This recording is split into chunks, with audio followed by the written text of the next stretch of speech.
Hello, students, and a very warm welcome to today's revision session. I hope your preparations are going well and you are staying perfectly focused on your studies. Today, we are going to look at one of the most beautiful and, frankly, most important poems in your Class 12 Flamingo textbook. I am talking about A Thing of Beauty by the great romantic poet John Keats.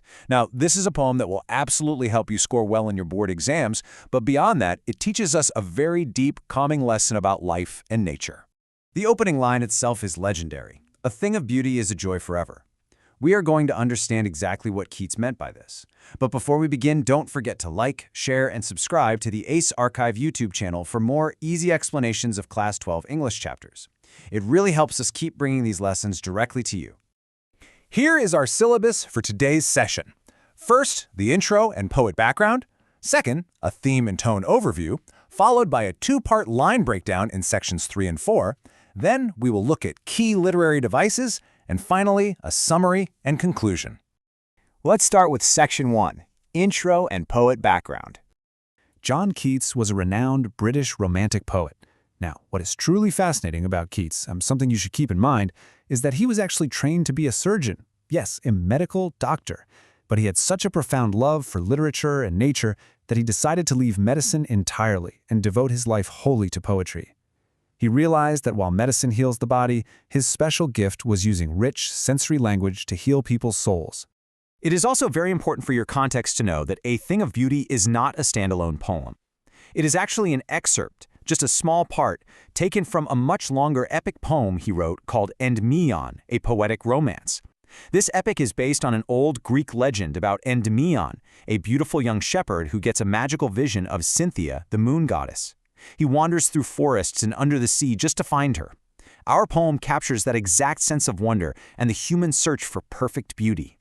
Moving on to Section 2, Theme and Tone Overview.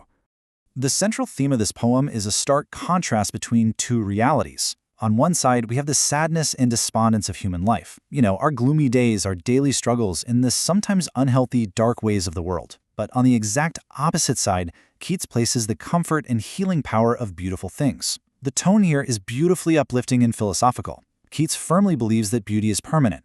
It doesn't just give us a quick, fleeting moment of happiness, it provides a lasting joy and emotional healing that actually helps us survive those dark times. All right, let's dive into the text with Section 3, Line Breakdown, Part 1.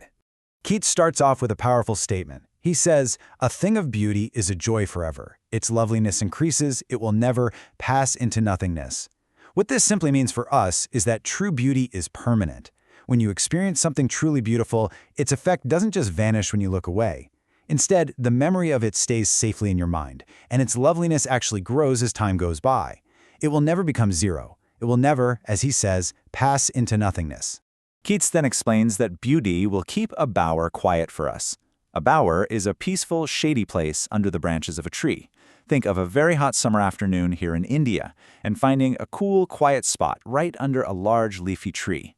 That mental comfort, that absolute peace which gives us a sleep full of sweet dreams, good health, and quiet breathing, that is exactly what experiencing a thing of beauty does for our inner soul.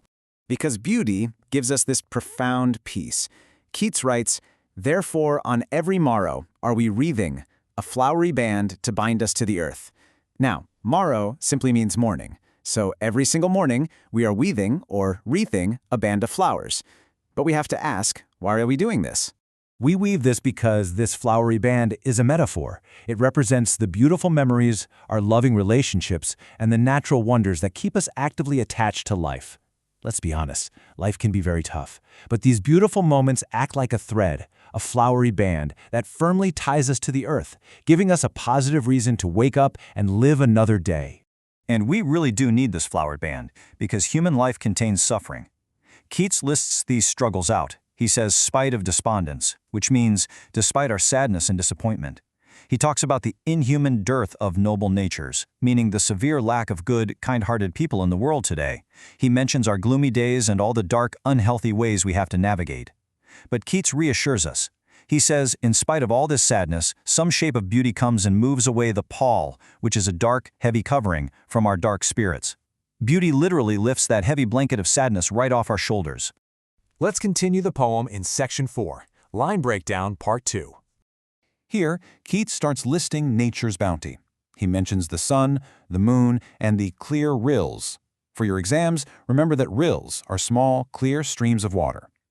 Notice carefully how he describes them. He says these streams make a cooling covert, a cool, hidden shelter for themselves against the hot season. Nature automatically creates these wonderful spaces of comfort and beauty for us to enjoy. He continues this beautiful list.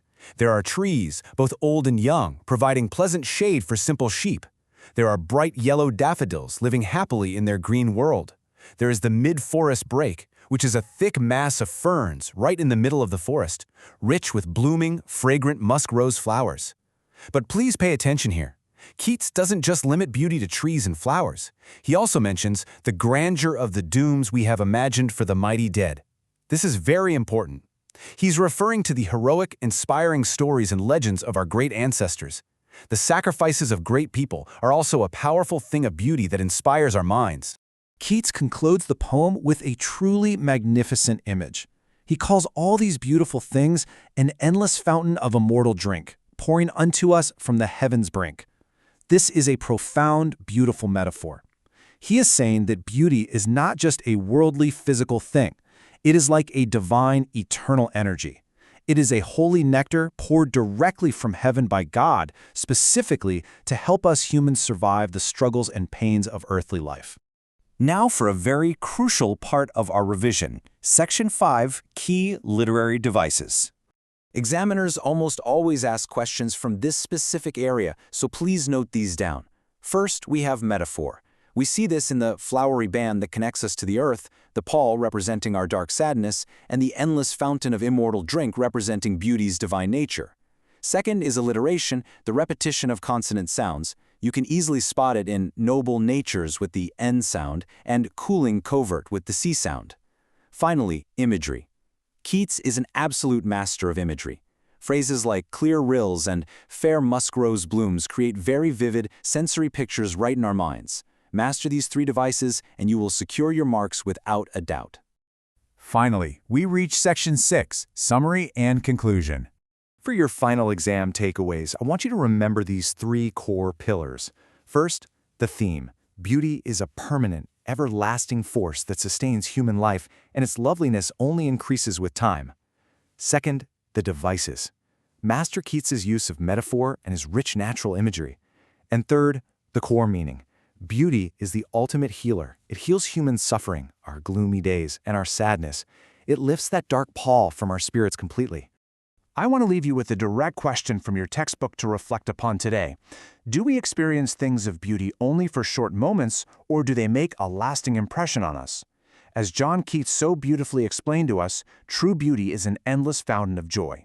So students, always remember, beauty is not just seen, it is felt and remembered forever.